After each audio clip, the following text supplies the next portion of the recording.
Hi, I'm Diamond. You did it completely wrong. That's not me. First of all, you should have had a little bit more pizzazz. Try it again, ho. Hi, bitch, I'm Diamond. That's not it either, but whatever. Hey, I guess we'll go with that. Yes, hey girl, what's up? Hi, I'm Christian. And I'm that beach. No, I'm kidding. Hey there, beautiful people, beautiful internet things.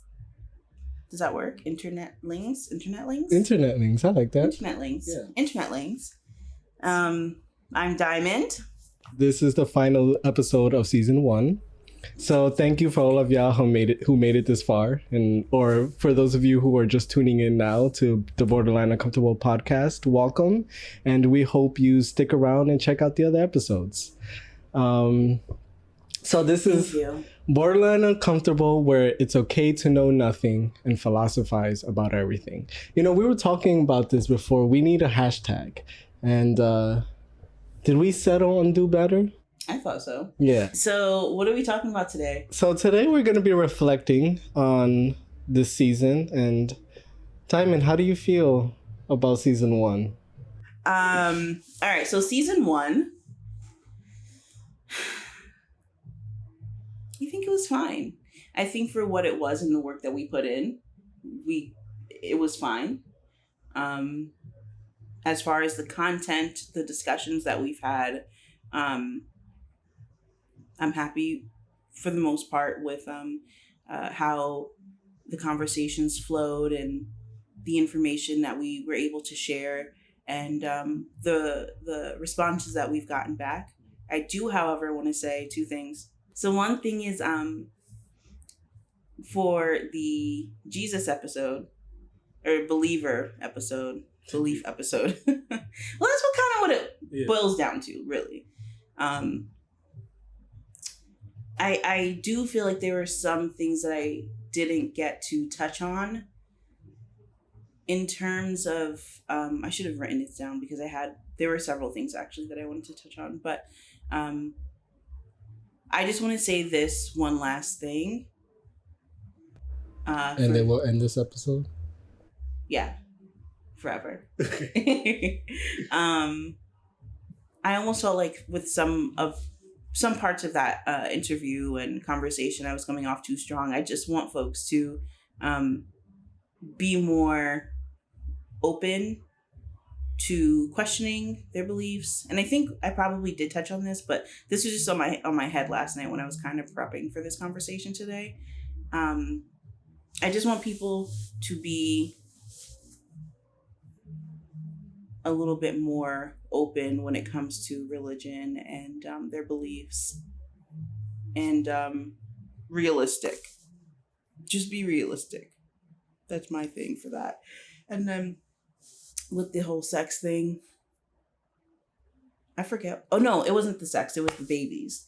I've been having a lot of conversations with my friends, and I almost feel bad for coming off almost as like a know-it-all, like don't have kids, like just a know-it-all. And I don't know it all, but I still don't think y'all should be having kids.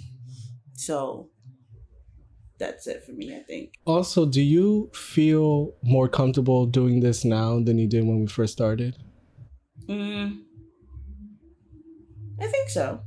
I think unless you're constantly in front of a camera and being recorded, and with the knowledge that folks will critique what you have to say, when I like to think I'm right most of the time.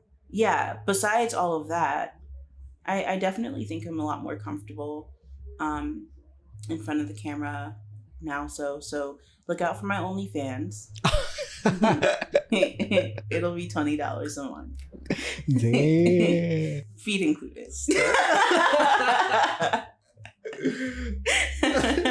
What about you? Are you more comfortable? What did you like about this season? What didn't you like? So am I more comfortable? I feel comfortable right now, but I felt it depends on the episode, I guess, because like the belief one, the one about belief, that was the episode I was waiting for. And I was not, but go ahead. Yeah, she wasn't. And it was funny that you brought that up as one of the things you wanted to bring up. I don't know. I just thought you wouldn't have. But yeah, that was the one I was waiting for because that's one of my favorite topics to talk about. And but I was really nervous in that episode. And I guess it's because we had guests. And also one of them was my cousin, yeah. But yeah, it depends on the episode. The one I was most nervous about was the baby one too. Especially because we have friends who were pregnant. Yeah. The parent episode. Like talking about my mom and our relationship, that I completely forgot about that one. But we'll talk about that in a second. Go ahead. Yeah. Yeah. No, it's the baby one for me. And what was your favorite one to talk about? Sex. The sex. Even though it made me slightly uncomfortable, of course, but I really like I like having sex. I like talking about sex. I like thinking about sex. Ditto.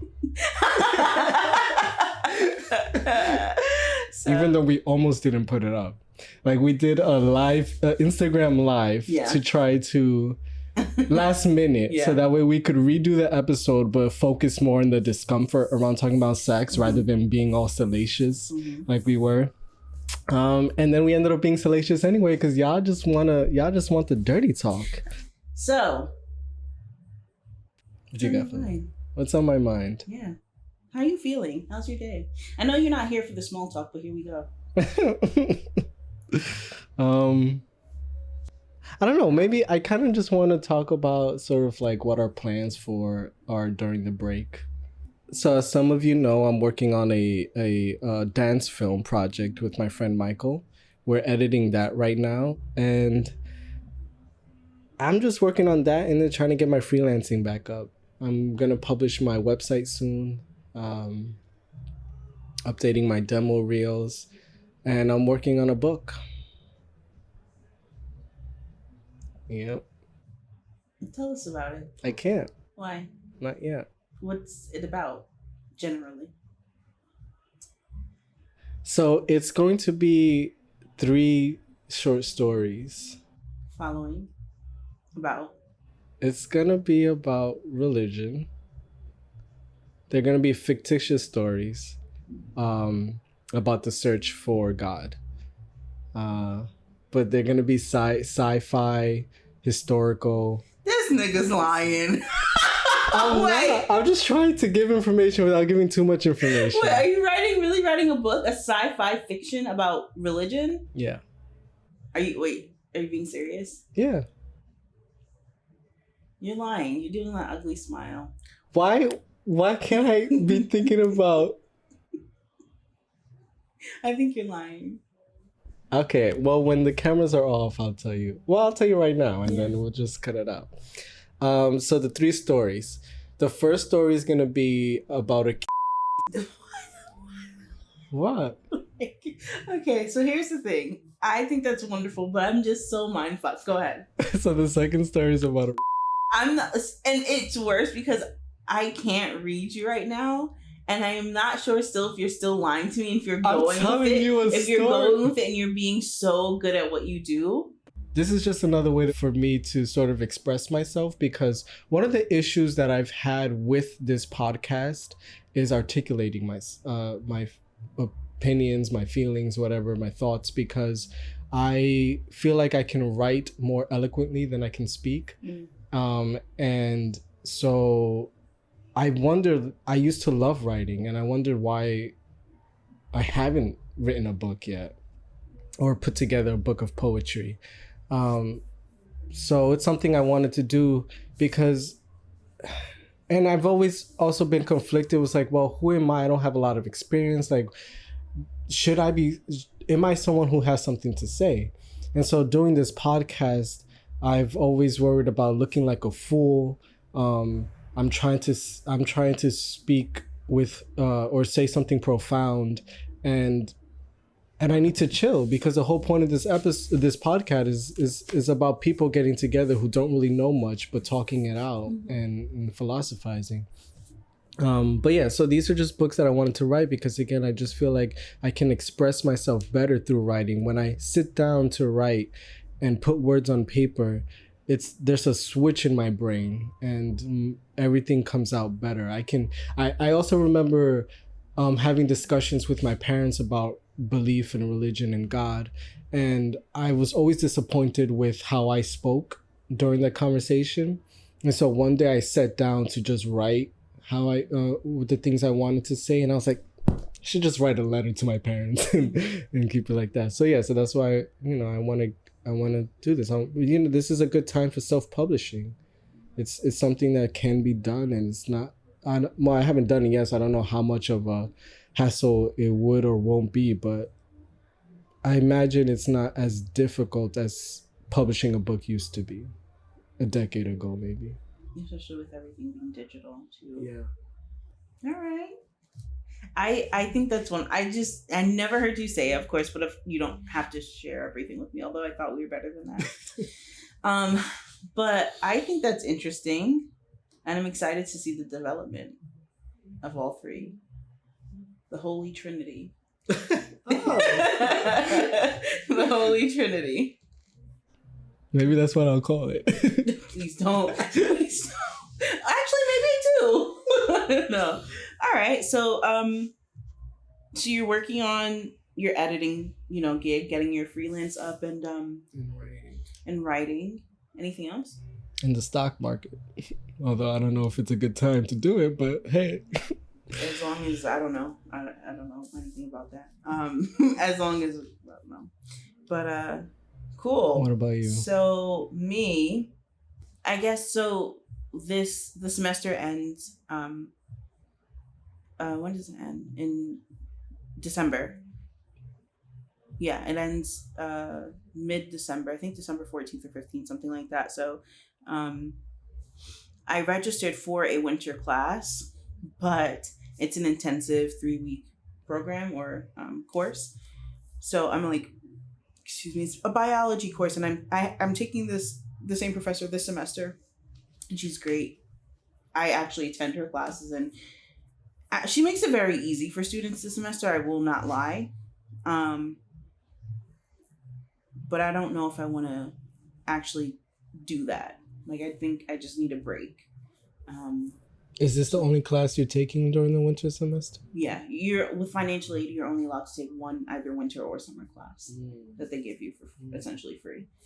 So I'm like, maybe I'll just do it in the summer, because in the summer it's stretched out a little bit more. I'm lying. In the winter it's 4 weeks. In the summer it's 6 weeks, I think, something like that. So it's basically the whole summer. A month and a half, whatever. So anyway, so I may take a class, or I may not. But for me, personally, I started painting today. Well, I didn't show it to you. No, you didn't, but I am excited to see it. Yeah. Well, it's still in the very early stages. So I picked up painting. So I don't know if anyone here would know who Amanda Seals is. You know who she is. So I'm almost a little obsessed with her. And she's an artist on so many different levels. And when Chadwick Boseman died, she went on live and she painted this beautiful portrait. And I was so inspired by that because she was like in tears. And I remember her looking at the camera and she looked at the camera and she just started fucking painting, going wild. And it ended up being so beautiful. And I was like, out of that pain, she found beauty and created this art, and I wanted to mimic that. So, by avoiding writing a paper that is still due, it's officially 2 weeks late, but my professor has given me an extension because she is the doll. She's gonna watch this and be like, "Oh, that's why you could." No, she knows why.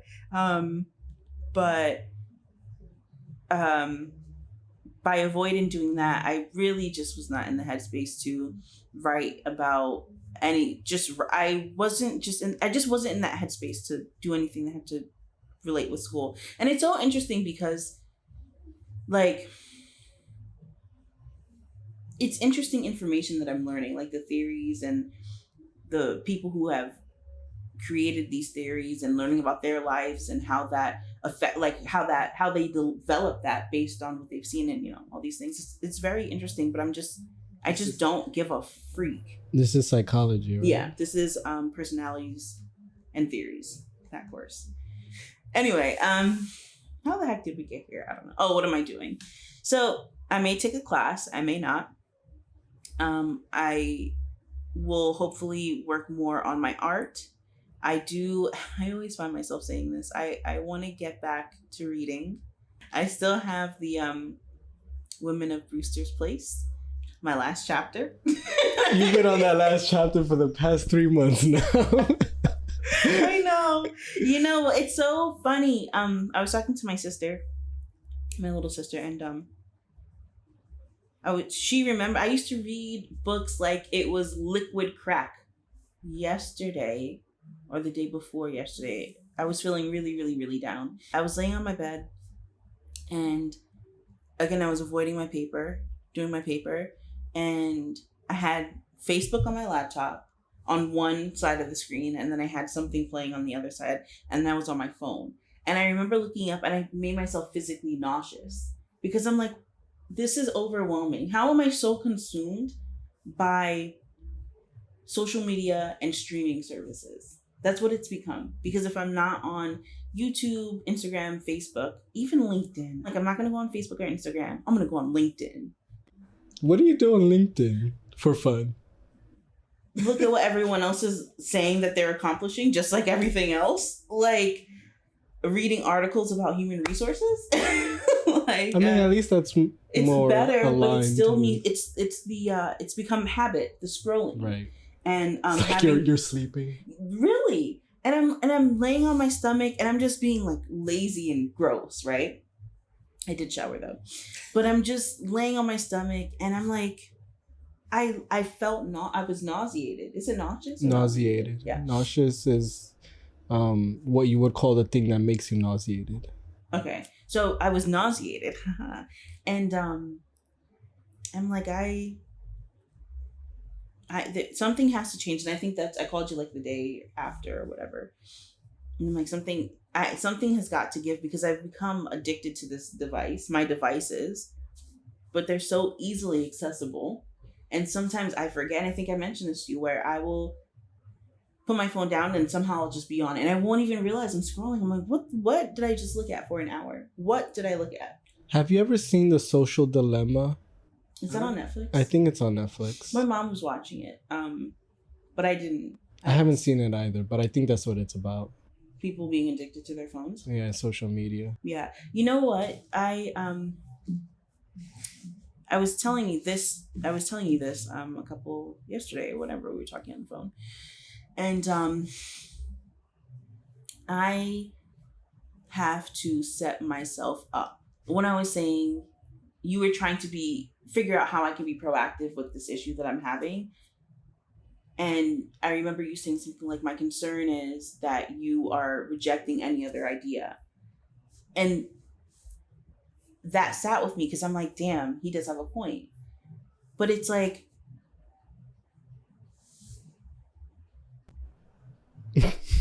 What? Yeah, I see a laptop. So yeah, and then the device. But like my thing is I have to be in a place to where just it's everything how I want it. You know what I mean? Does that make sense? Yeah. And I'm not saying that I won't figure something out prior to that being, but it would make it so much easier. Like when I was living at my old place, I just had everything exactly how I wanted. Although my situation was far from ideal, mentally I was just in a different space, which made it better. Now, again, because I was working, I was in school, I was active, I was working out, it was just different. So now it's like none of that, I was going out with yo ass. Not anymore. And you didn't hardly want to go out with me anyway. Just throwing that out there. And now she replaced me, which is fine because I'm the one who chooses to stay home. I did replace you. But not with my love, just with my time. Some of it. But you consume a lot of it. I consume your time. I'm kidding. What I'm saying is that the pandemic has really fucked me up. Let's bleep that. the curse. Okay. But yeah, not just we gotta open up a Patreon. Oh, because you can like be a little bit more aggressive on there. Well, no. Well, it's so that way we can be as aggressive as we want on YouTube, but we don't have to worry about being demonetized because if they don't give us money, the Patreon. Got it. The members will. But the pandemic is like really beating folks up. It really is beating folks up, and it didn't really affect me until it affected me, of course, but I feel like I didn't take it so personally until a couple weeks ago. And I'm like, shit, like. And we're like, how many months? Right. But even then, like, I thought I was fine. I thought, another day, whatever, it's fine. But it really, like, was a swift kick in the behind. And the crazy part is that we're here with the pandemic at this many months later, and it's not over, and the numbers are going up again. And, even myself getting lax with our caution and whatnot, it's only going to make it worse. But it can drive you crazy. I wanted to say real quick, because you had said earlier, you were talking about a point that I made, and then you said but, and then you pointed to your laptop. I think maybe we should all stop using the word but. Okay, explain. So I need to be on my laptop less, but it's always there. I need to be on my laptop less, and the way I can do that is by... Because when you're saying but, you're just putting limitations on yourself. And, the options don't always have to be something we like. But if it's an option that can improve the situation a little bit, it could turn into something we like. Because once you realize that you're not on your laptop so much anymore, even though you're not out in the library where you wanted to be, you're still home, but you found a way to be on your laptop less. I don't know. I'll write a book about it so I can express myself better. And I get it. I do get it. However, but it ain't that easy. See, there it is. No, it really isn't. And it's so funny because yesterday when I was coming home, I went out to dinner, and I think the day before I didn't leave the house. And it's always so fascinating to me when I sometimes struggle to just get out the front door. And I think I really do need to go talk to a therapist, because this is like, I think I really have some severe mental health issues, but sometimes it's such a struggle to even get out the front door. But then when I go, I'm like, okay, this isn't that bad. What's the struggle with? I don't want to go down that rabbit hole. Okay. I don't want to go down that rabbit hole, but it's just, believe me when I say, sometimes I'll look outside and I'll be like, okay, there are people outside. I can do it. And then I won't go outside. I'm just going to say this, and maybe I'll leave this part out because I don't, you don't want to go down the rabbit hole. I just find that interesting because I always thought it was the opposite for you, that you wanted to leave this house. Now, I've gotten myself in like a mental state where it's hard for me to leave. Okay. I That's understand now. about. Yeah. It's like, and it's not because of the pandemic. I don't know. I think it's because everything that happened so fast. Like, I don't want to start crying. But I think it's because of losing all of the work that I put into like getting myself to where I was going, and then the pandemic like fucked it up, the progress that I made, and I worked really hard. And it was like a lot of self-reflection and just working on myself, and just a lot of self-reflection. And then it was like, you can't do any of that anymore. I lost my job. I lost the ability to go out. I lost going to the community center, which I really enjoy doing. I can't go to school. I can't engage with folks. The connections that I was making, I can't do that anymore. And I'm like refined to staying inside the house. And then I internalized that. And now, like I was saying before, I look at, like I was sitting on my couch and I was like, okay, like I said, they're outside. Why can't I do it? And I literally can't leave the house. It's just, I can't do it. And then, like I said yesterday, and sometimes, some days it's not always like that.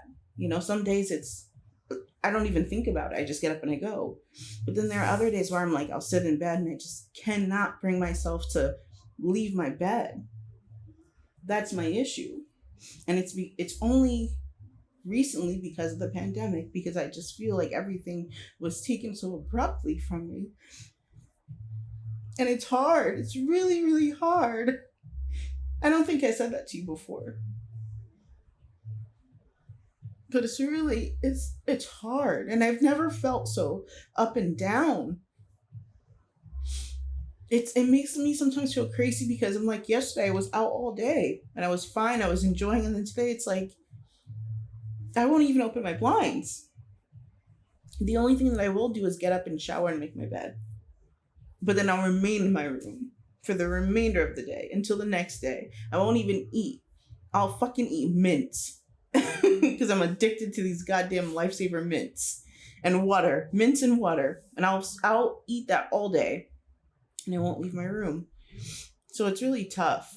And then on top of that, it's like my mom, not to harp on her, but she just she just handles things differently than me. And she'll be like, well, you haven't left your room all day.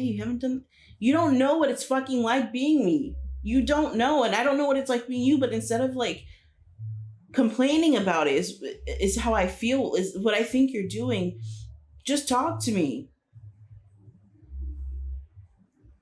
Just fucking talk to me. Anyway. That's it for me. That's your story. You're sticking to it. At least for now, until, I flip the script again. Anyway, so this is what else I'm doing. So, like I said, I may be doing a class, gonna work on my art, gonna try to read. I have some other side projects that I'm gonna work on, that I'm planning on working on. So keep an eye out for that YouTube channel. Everything Black owned. Hey. That's not what it's called. It's called Beautifully Black owned. But I was thinking the other night, we always have conversations. I don't know. I gotta stop saying that because we've talked about this before. We talk about fucking everything. It's funny though that we always have conversations, but then when we like something like this, I'm like, oh, what are we gonna talk about now?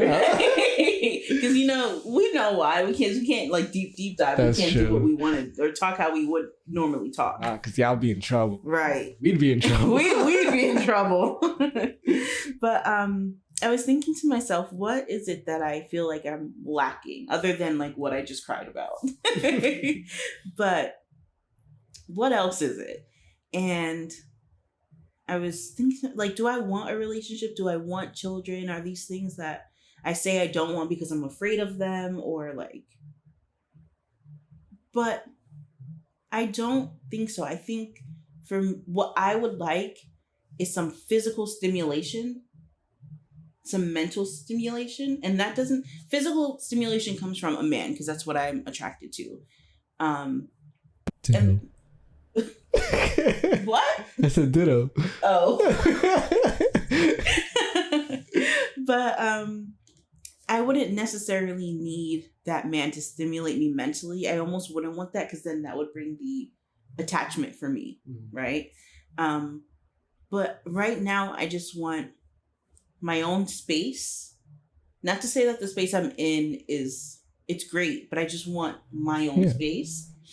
And a lot of plants and a cat.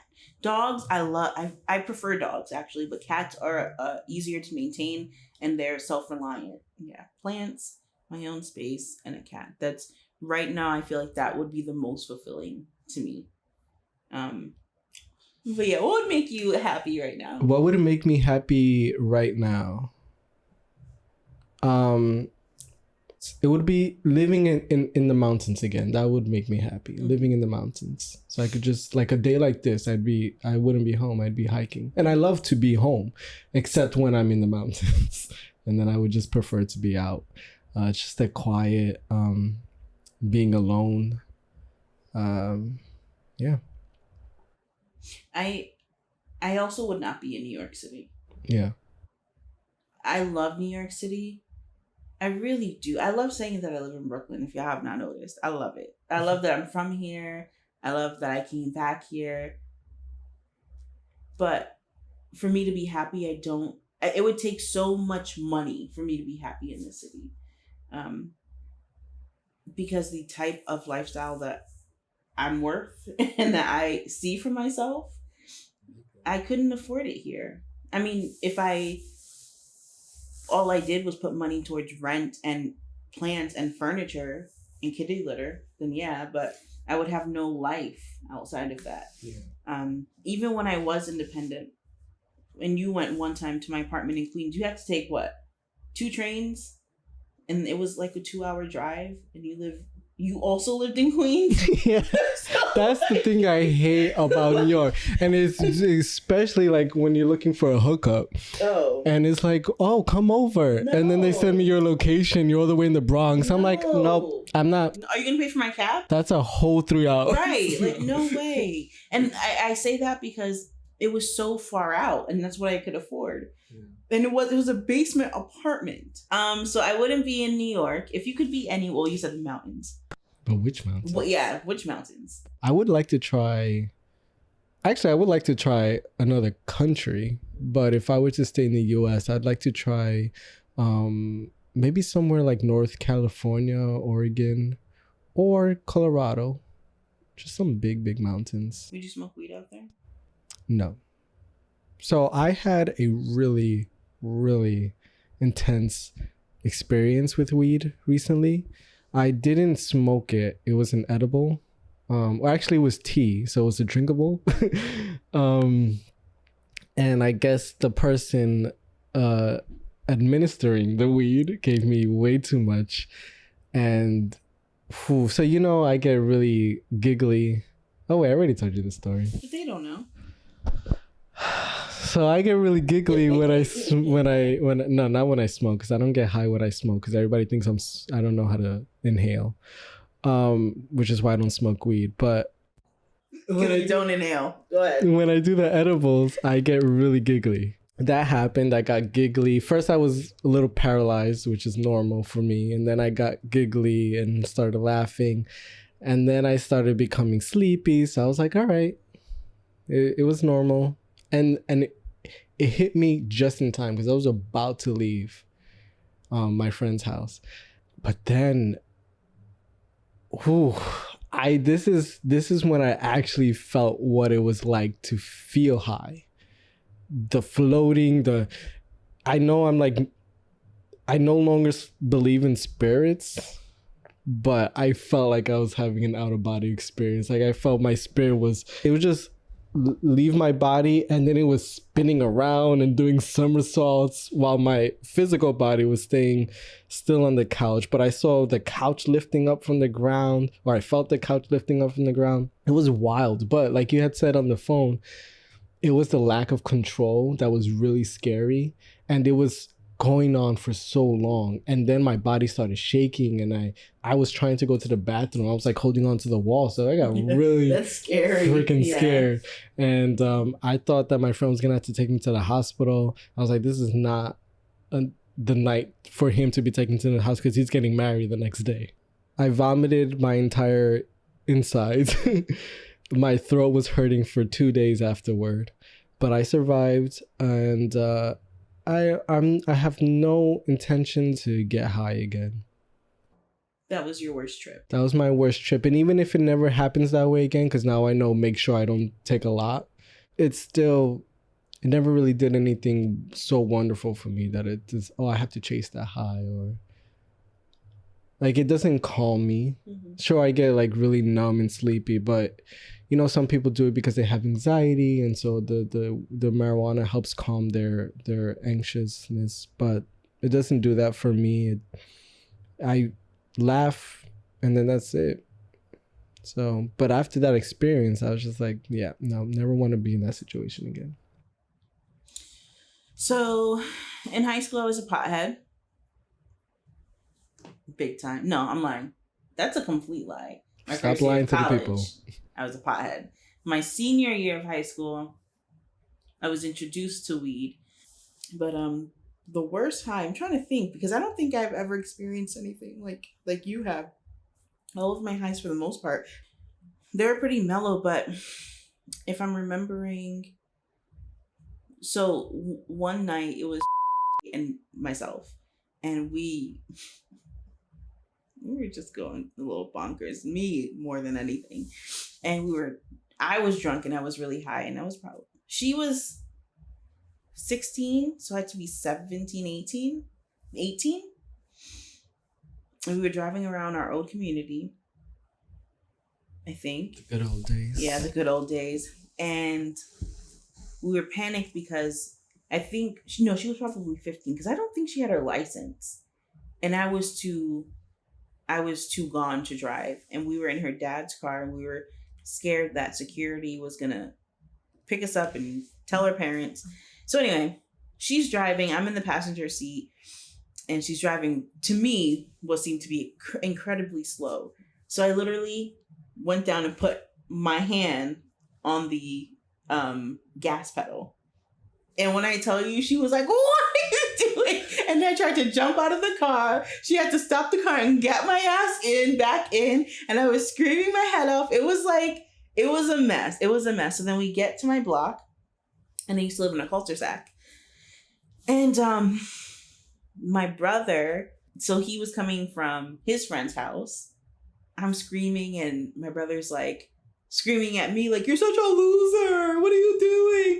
And I'm like, "You're fucking up the vibe, bro." Before vibe was even a thing. Like, you're really fucking it up. So I go inside to my mom, who's just about to get ready for bed. Or like, she's like in her pajamas, crawling into bed. I'm like, "Mom," I don't remember exactly what I said, but I said something like, "I know I'm the worst. I'm really high. I'm really drunk. Please forgive me." And she was like, "I never want to see you again." And then okay, y'all both dramatic. You're right. So then my brother's standing there, and he like yokes me up and puts me in my room, and he's like, "Don't leave your room." I'm like, for all the shit that you do, that I cover for you, because he was wild, car surfing, and saying that you were attacked by a polar bear. Do you remember that? Remember when he broke his arm? You were car surfing, sir. So all the wild stuff we did, you couldn't even have my back. And then I snuck out through the window again. And I don't remember what happened after that, really. I just know I had a good time. But for the most part, all of my highs have been wonderful. Even up until the last time I smoked. Well, I don't want to say the last time I smoked, because I really don't remember. It was maybe, if not early this year, last year, but 2 years ago when I was an avid smoker. I had a pen, and I would get off the bus, 35 bus, and I would walk home and just hit on my pen, and I would get home, have my dinner, and relax. It was so nice to just not think about work, and it really just calmed me down. Like, we're here, we did it. Take that bra off, you deserve it. So my trips have always been good for the most part. Good. I wonder if we were gonna go into what we wish we had said in certain episodes or whatnot. I don't remember what I wish I had said. I think I already said the two things, like don't have kids and God isn't real. The belief thing is something I wish I had talked more about. I think it's just so interesting to see how little we actually examine the things we claim to be true. Do you want to deep dive on the religion thing? I probably won't be there with you, but I'll listen. No. No. We can. No, because really, for me, the fun in the deep dive is asking you questions about your belief and picking away at that, not me talking about what I believe. So this is a fucking game to you. It's this not is a mental game. No, it's just no, because so I get nervous sometimes thinking about how much our beliefs affect how we interact with people and how we feel about things. And these are beliefs that have no weight. I'm not saying that when I say they have no weight, I just in that we didn't do enough in figuring out if this belief actually has value. It's something we just grew up believing, or something someone we trusted told us, and so we're gonna believe it. So there's a lot of that going around in this world, and so why I love having these conversations with people, asking them questions, so that way they can start to see, and hopefully they'll go home and start examining their beliefs, and maybe they'll have a conversation with somebody, and then hopefully it'll spread like a virus. Like the one that we're currently. Like the current, another pandemic of disillusionment. Disillusionment? Yeah. So if anybody wants to talk to me about their beliefs, do it. I'm all for it. Because I'm not interested. She's not interested, but I am.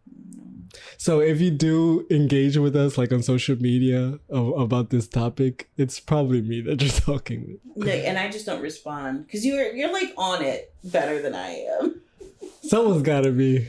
No, but the reason why it's easy for me to be on it is because we hardly have an audience. So we appreciate the people who are tuning in and engaging. But we're new, so we don't have a big audience yet. So I imagine, because I'm not, I don't like to be on social media like that. I'll do the scrolling too, sure, but to actually engage and post things all the time, and I would love to have conversations with people. So I have been thinking about posting like questions to start conversations, but I'd rather do it in person. And also we were talking about this last night. I think it's just sometimes the conversations that start maybe innocently enough on social media could turn out really ugly. But that's why I encourage people, like, if you do want to have a conversation with us via social media, to maybe use our direct messaging instead of commenting, I would say. I don't agree with that, though. I don't. I think that however you decide to reach out is on you, whether you want to do that directly on, your page or my page, or to the Borderline Uncomfortable page, or in the comments. I don't want to restrict anyone from communicating how they want to. And I would almost encourage you to, if you feel like you want to say something in the comments that is not on trend with what you see, say it. Don't be afraid to post what you want, because it may cause an argument. First of all, you don't have to respond to the person if they come at you crazy. You don't have to. And secondly, if you do, and you're right, then you're right. I get CJ's referring to someone who had a comment, but this person said that it wasn't appropriate to engage as much in the comment section. To debate on YouTube comment section, yeah. Sure. That's on you, bud. But I'm thinking back to when I had posted something on my Instagram. I was asking some questions and they were racially charged, or I don't know if that's the way to put it, but I think I remember. They were about racism and whatnot. And so someone had answered, and then starting a conversation, and I was asking questions, and then someone else came in and just it escalated very quickly. And so that I felt like I couldn't really have the conversation I wanted to have with that person, because now that person's very defensive because they're being attacked, and now they're attacking back, and sometimes we gotta cut that out. Sometimes, we gotta, people will have different opinions. They're not gonna agree with you, and sometimes you're not gonna like what they have to say. Motion detected at the front door. Thanks, Alexa. But if we're willing to ask questions, keep our cool and try to keep it an equitable conversation, we're willing to ask questions to try to understand where the person is coming from, one or two things will happen. We'll learn something, or you'll learn something. And you'll teach yourself something, which is that you didn't know what you thought you knew. Or I will learn something that I didn't know. And you're more likely to be willing to change your mind on an important issue if you're the one that comes to the conclusion yourself. And I'm just guiding you through that by asking questions rather than me spitting things in. And that's really hard to do, because I've been on trying to do that for a couple months now. I've been learning this whole new method of conversing with people, and it's still hard for me to do, especially when talking about God, because I just so passionately want to be like, well, this is how I feel, because this is the things that I've learned, blah, blah, blah, blah. But it's hard to do that on social media, because you'll have other people jumping in, and then it'll just disrupt the whole flow. So yeah, I don't want to discourage or restrict people either. I agree with you there. And like you had said before, it's important, someone might say something that other people, it will inspire someone else, if they see it. But it's a tricky balance that I don't think it's ever going to be found on social media. I don't think it's up to us to try to find that balance. Although you would want to attempt to mitigate the situation. I forgot my ring. The situation. Sure, but navigate. Maybe that mitigation maybe that's what we need. Mm-hmm. Maybe because those youth see, I hate that I always say cousin like.